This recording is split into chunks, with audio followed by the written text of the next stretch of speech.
ఏలు పెట్టినికి సంధిస్తే కాలు పెట్టినట్టుంది మహబూబ్నగర్లో కొందరు చిరు వ్యాపారస్తుల వ్యవహారం. మహబూబ్నగర్ మున్సిపాలిటీ నుండి కార్పొరేషన్గా అప్గ్రేడ్ అవుతుందని గతంలో నాయకులు రోడ్డును విశాలంగా చేసే క్రమంలో రోడ్డు వైడనింగ్ ఎన్నో పెద్ద షాపులకు శాపంగా మారిన చిరు వ్యాపారస్తులకు ఇప్పుడు ఇదే వరంగా మారింది.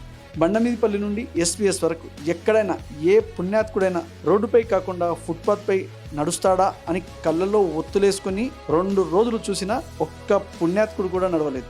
ఎందుకా అని కొంచెం కీన్గా అబ్జర్వ్ చేస్తే పాదచారులు నడవడానికి ఏర్పాటు చేసిన రోడ్డుకి ఇరువైపులా ఉన్న ఫుట్పాత్ కాస్త వ్యాపారస్తులు వస్తువులు పెట్టుకోవడానికి గుమ్మం ముందర గేటులా మారిందని అర్థమైంది. ప్రస్తుతం రంజాన్ మాసం కావడంతో ఇంటి దగ్గర బాల్కనీని ముస్తాబు చేసినట్టు ఫుట్పాత్ పై ఉన్న బారికేడ్లను కవర్ చేస్తూ రంగురంగు దీపాలతో డెకరేట్ చేసుకోవడం మనం గమనించవచ్చు. పెద్ద పెద్ద షాపులను కూలగొట్టి రోడ్డును విశాలంగా చేసి ఫుట్పాత్లను ఏర్పాటు చేయడంతో మళ్ళీ రోడ్డు సైజ్ గతంలో లాగానే మారిందని, రోడ్డు పక్కల ఉన్న షాపులకు వచ్చే కస్టమర్స్ వారి వాహనాలు నడి రోడ్డు వరకు ఆపడంతో అక్కడ ఎన్నో ట్రాఫిక్ ఇబ్బందులు తలెత్తుతున్నాయని చాలామంది ఆవేదన వ్యక్తం చేస్తున్నారు. మరోవైపు మన పోలీస్ అన్నలు బైక్పై ఒక రౌండ్ వేస్తూ రోడ్డుపై ఆపిన బండ్లకు ఎంచక్క ఫైన్ వేస్తుండడంతో వాహనదారులు షాక్కు గురవుతున్నారు.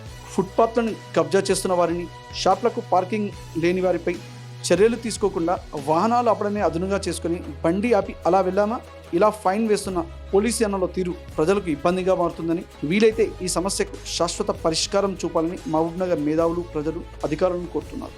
ఎమ్మెల్యే ఎన్ఎం శ్రీనివాస్ రెడ్డి చిరు వ్యాపారస్తుల కళ్ళలో ఆనందం చూడడానికి తాయి బజార్ క్యాన్సిల్ చేస్తే కొందరు చోటమోటో నాయకులు ఇదే అవకాశంగా తీసుకొని నాయకుల సహకారంతో ఫుట్పాత్లను కబ్జా చేసుకుని పర్మనెంట్ షాపులను ఏర్పాటు చేసుకుంటున్నారని, కొన్ని ప్లేసుల్లో అయితే కొందరు ఇలాంటి షాపుల నుండి మామూలు కూడా వసూలు చేస్తున్నారని విశ్వసనీయ సమాచారం.